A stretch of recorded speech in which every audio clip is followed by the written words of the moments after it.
So let's just take a breath and feel that beautiful prayer. It's true. And we know that God within us is our teacher. The Christ within is our teacher. So we turn within, Mother, Father, God, we turn to our Christ and we let you speak to us today from within. And so it is. Amen. All right. Well, again, welcome on this beautiful day. It's good to see you. It feels, that cool air felt great to me. Did you like that? Did you hear it thundering and lightning last night? Yes, good stuff, good stuff. All right, well today here we are at the end of April, and all this month we've been building up to and celebrating our resurrection, and today we are going to think about that some more as we consider what we do after resurrection. Sort of like that, right? What do you do after resurrection? You got to live it, right? What'd you say? Laundry. That's right, you got to do the laundry. And that's how it is, isn't it? You got to do the laundry.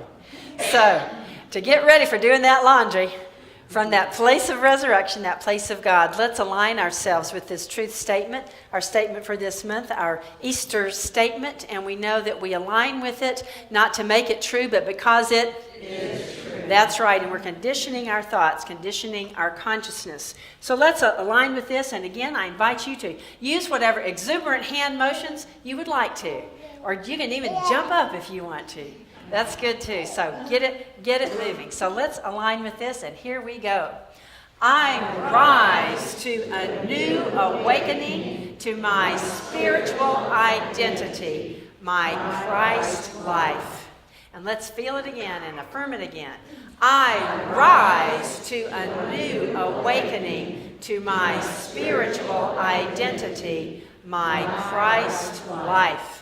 And feel that energy, and let's affirm it for this third time, aligning with this truth. It's the truth that lives in us. So here we go.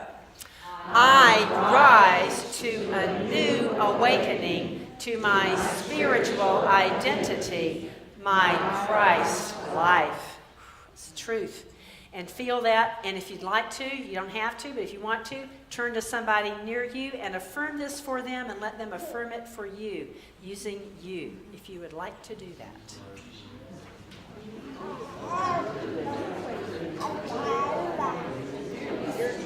Okay. I'm ready. Yes, ma'am.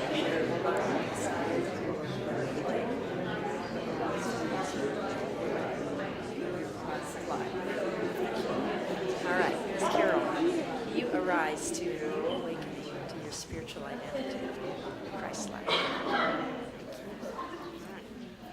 Okay. Thank you. We need to see that Christ mirrored in somebody else's eyes back to us, right? It matters. So thanks for doing that. It's great. All right.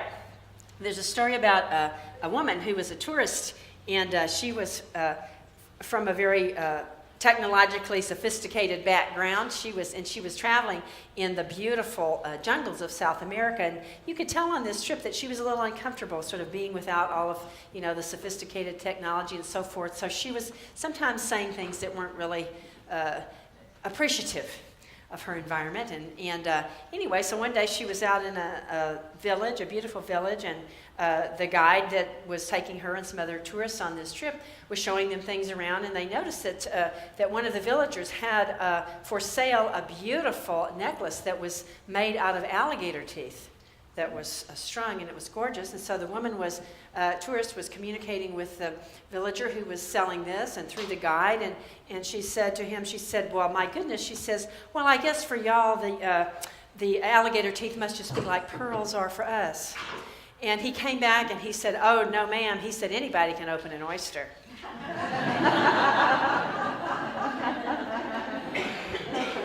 So that's kind of how it is. If we want to live our resurrection life, if we want to have what is of value, if we want to create value in our lives and beauty, we're going to have to do some work.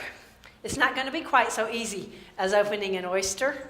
We're going to have to look some alligators in the face, and we're going to have to deal with some things in our lives that are not comfortable for us. We're going to have to face whatever it is that's showing up in our consciousness. Those things like resentments, those things like fears, those things like the negative thoughts that we have about ourselves, or those concepts that we have about ourselves that are too small, that are restricting us, that are holding us back. We're going to have to face those things and pry them open, perhaps, and be willing to find what is beautiful within us, to be willing to live that life that is who we are, that's always shining, and other people see it. Don't you know that other people see our beauty in ways that we probably don't? We don't see it ourselves. That's one reason why it's so helpful to have somebody else reflect that. We need to see that love light coming back to us through somebody else. It helps us to wake up to who we are. It helps us to see who we are. It helps us to look in the mirror and see the goodness and the beauty that is us. So we have to do some work to live that resurrection life. You know, and on Easter Sunday, a few Sundays ago, we talked about that. The experience of resurrection with Jesus, and the experience that we have on a repetitive basis of resurrection, is that realization that we are spiritual beings. There was so much more than just doing the laundry.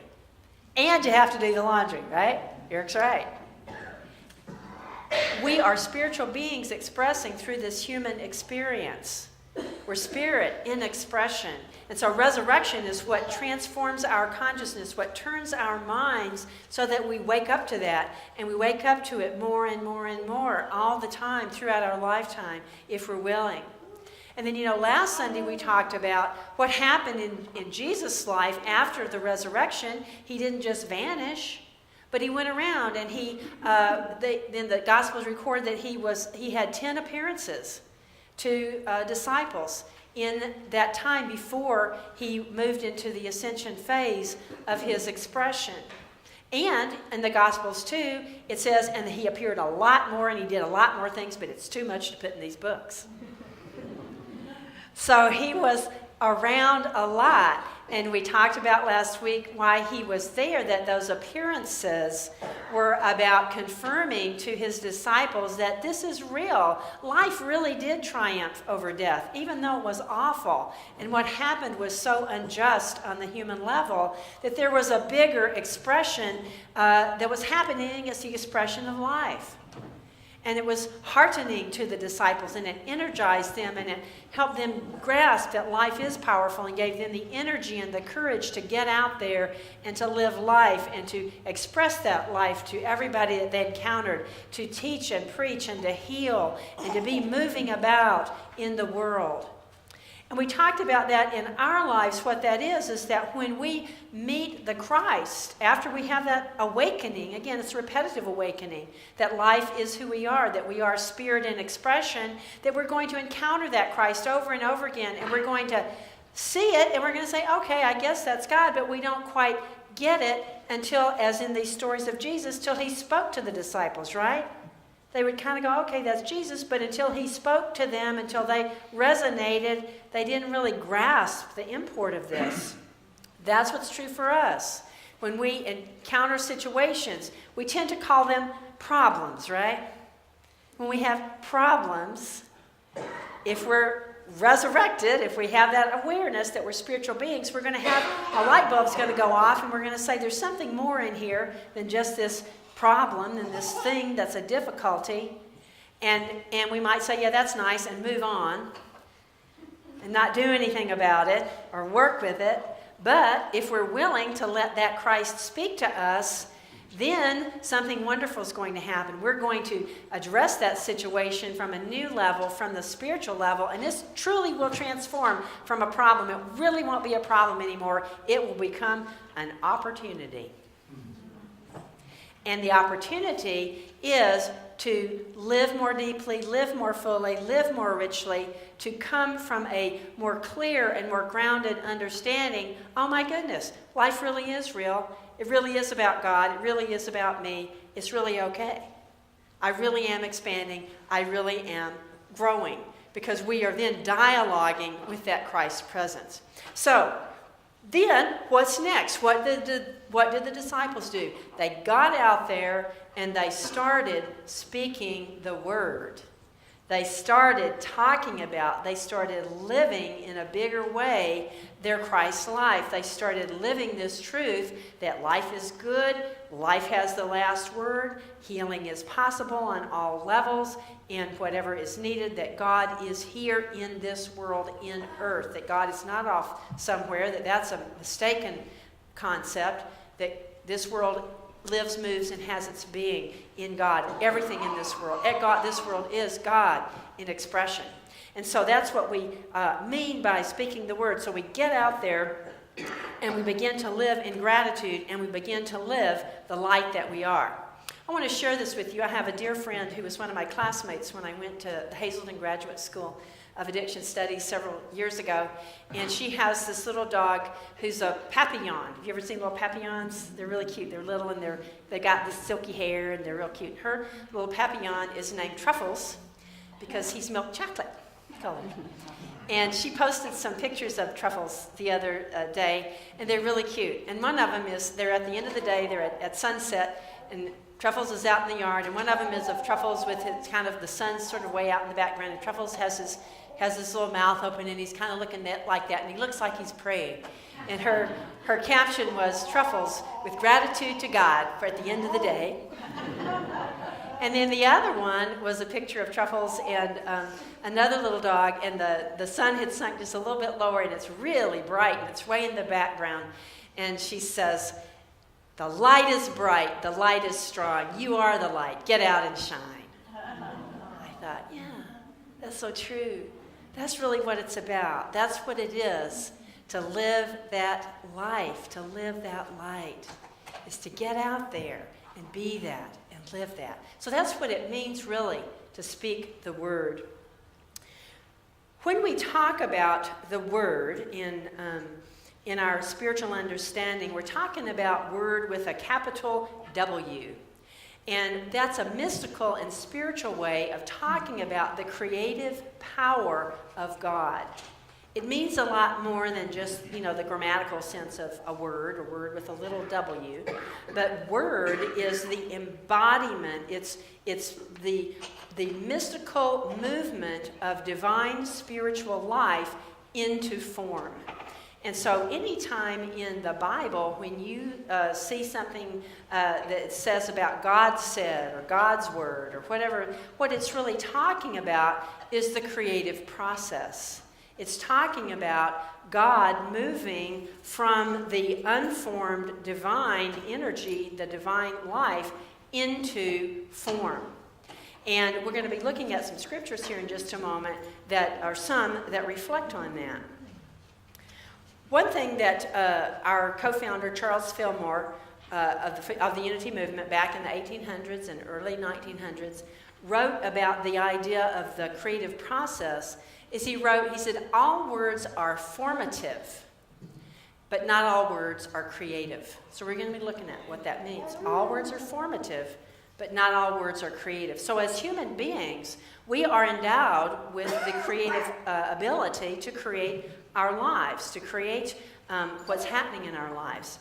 And a lot of our words are simply formative. And that's okay, you need that. And you also, we'll talk about how you get into that place where words are really creative and where we are the living word creating and really moving God into expression. Example of formative words, and maybe there was probably some creativity in this, and a lot of it may have been formative. So one way or the other, every one of us got here today, right? One way or the other, we got ourselves dressed and got here. That took the ability to form life into movement, did it not? You had to have some ideas about, okay, I'm getting up, maybe some of us ate breakfast, maybe some of us didn't. But you had some ideas about that. Your ideas propelled your action. If you ate or you didn't eat what you ate, your ideas, you had, I know everybody got dressed, right? We see that, that's obvious. So one way or the other, we had to have an idea about what we were going to wear, and then that idea propelled the action, and we got dressed. And one way or the other, we transported ourselves here, whether it was on foot or in a car or on a bus or drove our own car or rode with somebody else. One way or the other, we got ourselves here. That required an idea that moved us into action, right? and got us here. And then we got here. So all of that, we took action. We had to form. We had ideas, and we had to form it into action. That's good. We need that. We need that a lot. Now, if we really want to live creatively, we also, in aspects of our lives, get to move into a different arena. We get to dip more deeply into the creative process, into the creative life that is who we are, and come up not just with forming repetitive things, again, though that's necessary, that's a part of living as a divine human. We also get to move into the creative aspect so that we are bringing forth new life and new good into our lives. Where does this idea come from? The foundation of it is right in Genesis 1. If you go back and read Genesis 1 through 31, the whole thing, which you might be grateful to know I'm not going to read that right now. But you go home and read it. But I'm going to pick some things out of it. In this Genesis 1, where it's talking about the creation of the world, it's the story, it's the psychological, spiritual understanding of how all this got manifest.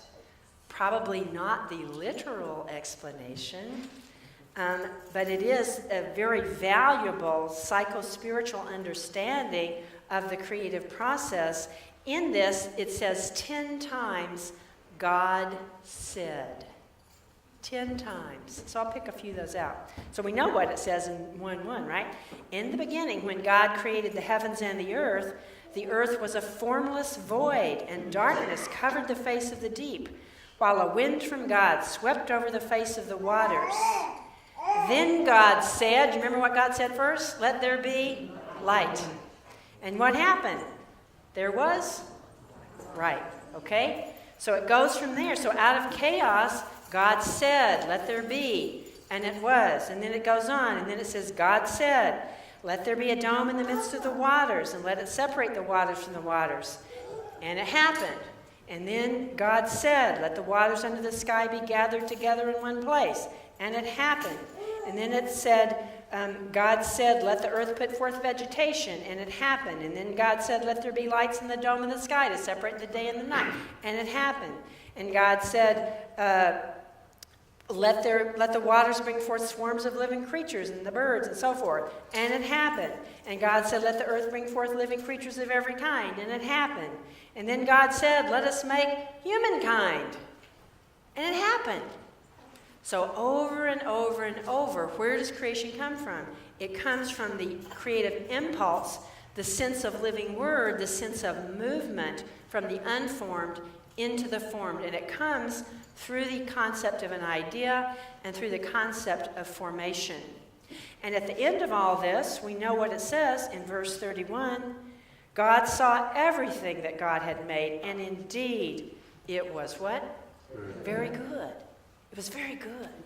This is a beautiful understanding, a beautiful psycho-spiritual understanding of the creative process. And so what that's telling us is that it also in there says, that God gave human beings dominion over the earth, which didn't mean to mess it up, okay? It meant to be caretakers of it. And we're learning about that, are we not?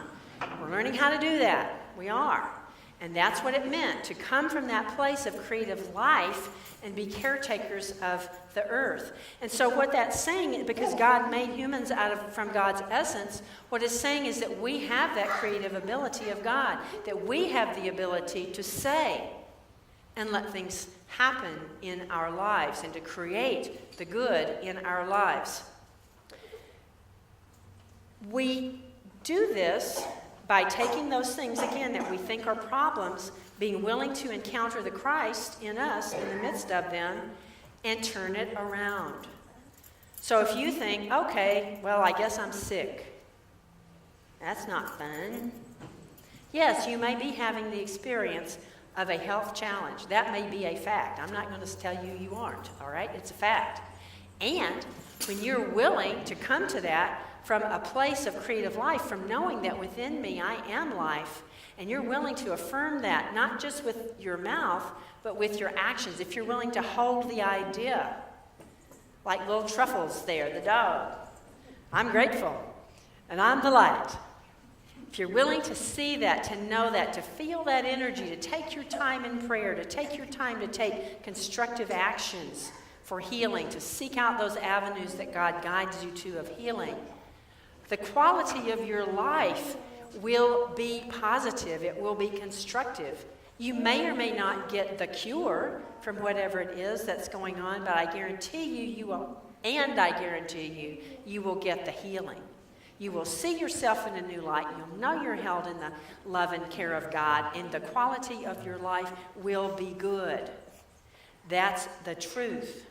If you think you have a problem with finances and you worry and you think I don't have enough, or I don't have opportunities to express myself, or I'm bored, or I'm constricted, if you will take that, what you have called a problem, and you've named it, God gives us the ability to name things, right? That's in our innate capacity. If you will turn that around, if you will encounter the Christ in you and do the work and say, no, God is my source, and I'm willing to practice abundance principles. I'm willing to give. I'm willing to open the channels. I'm willing to trust God. I'm willing to ask God to put me in my right place. I'm willing to express my talents. I'm willing to step out on faith. I'm willing to let go of things that are constricting me, of ideas or circumstances, and I'm willing to be who God brought me here to be.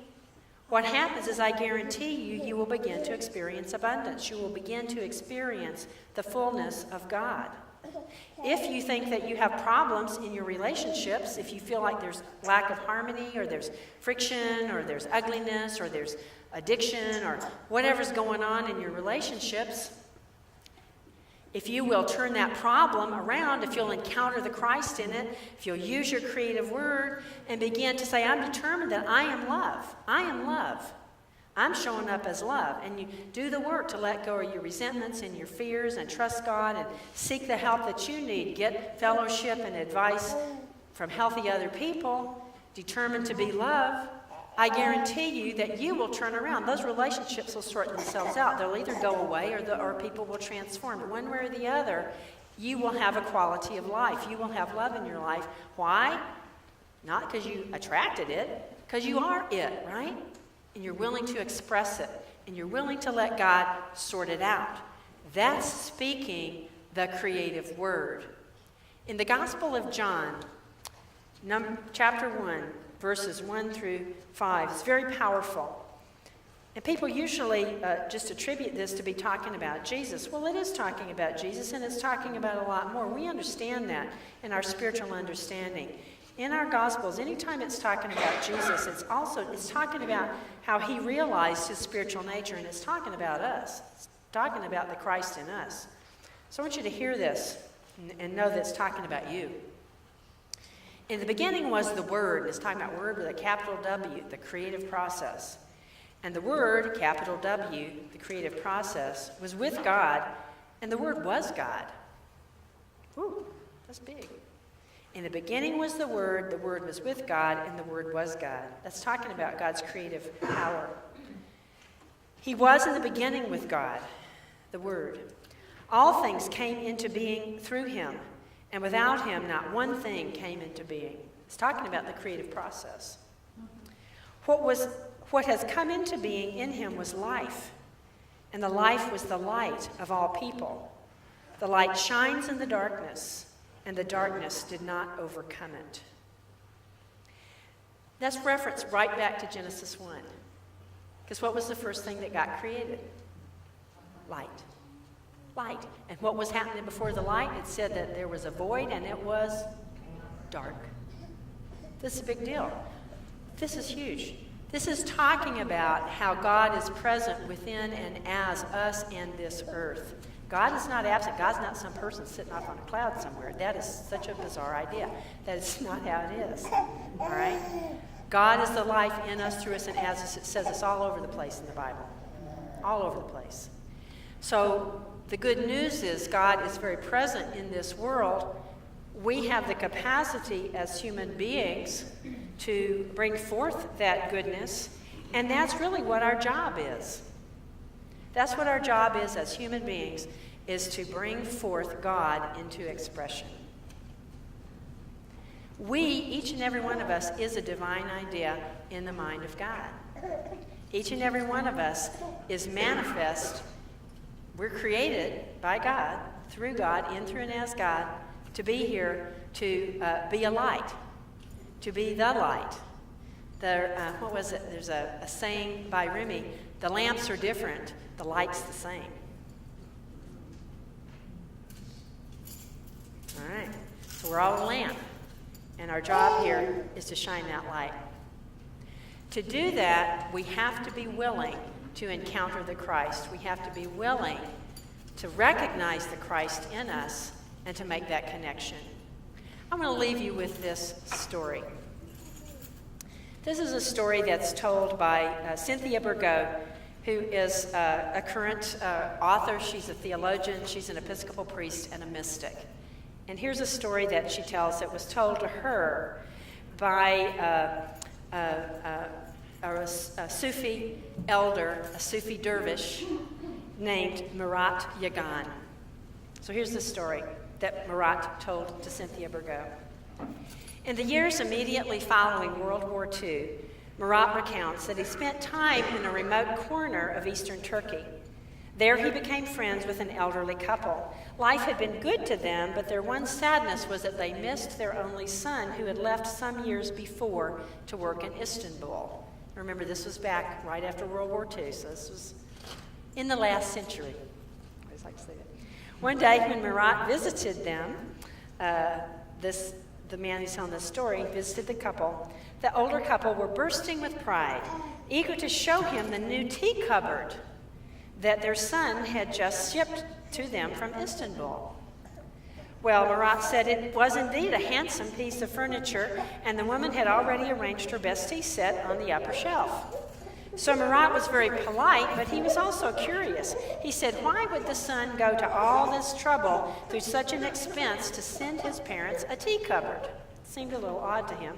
And so he said, and if the purpose of this piece of furniture was storage, why weren't there any drawers in it? And so Murat asked them, he said, are you sure that this is a tea cupboard? And the couple said, yes, we're sure that's what this is. It's a tea cupboard that our son sent to us. But the question continued to nag at Murat. And finally, just before he was getting ready to leave his visit with this couple, he said, do you mind if I have a look at this tea cupboard? He was just like, this ain't a tea cupboard. I don't know what it is. It's not a tea cupboard. So with their permission, he turned the back side around and he unscrewed a couple of packing boards. And when he did that, a set of cabinet doors swung open to reveal inside a fully operative ham radio set. That tea cupboard, of course, was intended to connect the couple to their son, which was what they longed for more than anything, because they missed him so much. And this was in a rural area right after World War II. They didn't have cell phones, no phones. So their son had sent them this ham radio set so that they could stay in communication. But they didn't know what it was. And they used it to form something, but not to create, because they just didn't know what it was. But it was revealed to them, right?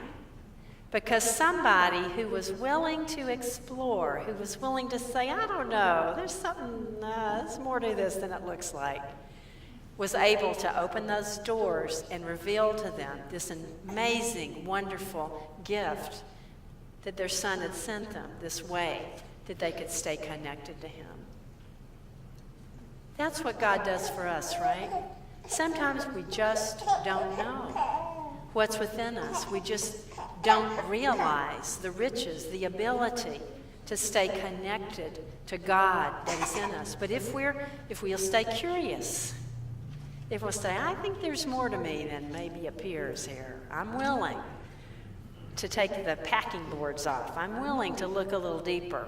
And I'm willing to spend time to put myself in places where there are other people who think that too, And there are lots of places. Here's certainly one of them. And there are lots of places around in our lives where there are people that are willing to know and are exploring and searching for that spiritual life that's deeper. If we'll put ourselves in those places with those people, they'll be like Marat, right? And they'll say, I think there's more to this. And they'll help us, and we'll help them. It's always a mutual aid society, right? We help each other to find that light. We help each other to speak, to be, to live that creative word. Let's pray.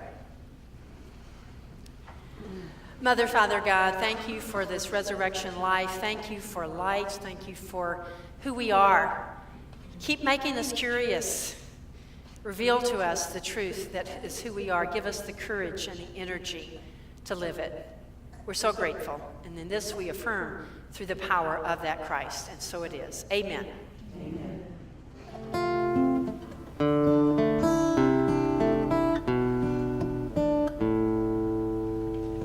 Well, people search for glory a million different ways in their solitary faces, working at it hard each day. But if they'd stop and take the time to question why they care, they might just start to find there's still room for sharing.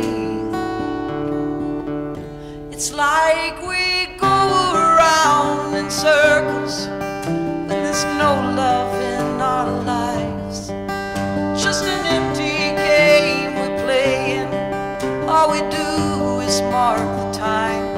And if we get our name in the papers and make a lot of money, have we satisfied our hunger in the search for glory? You know that the only glory is to love and be loved. It's the ageless story our dreams are all made of. And we all will need someone to share in this great prize. You know the only glory. It's to love and be loved. It's to love and be loved. To love and be loved.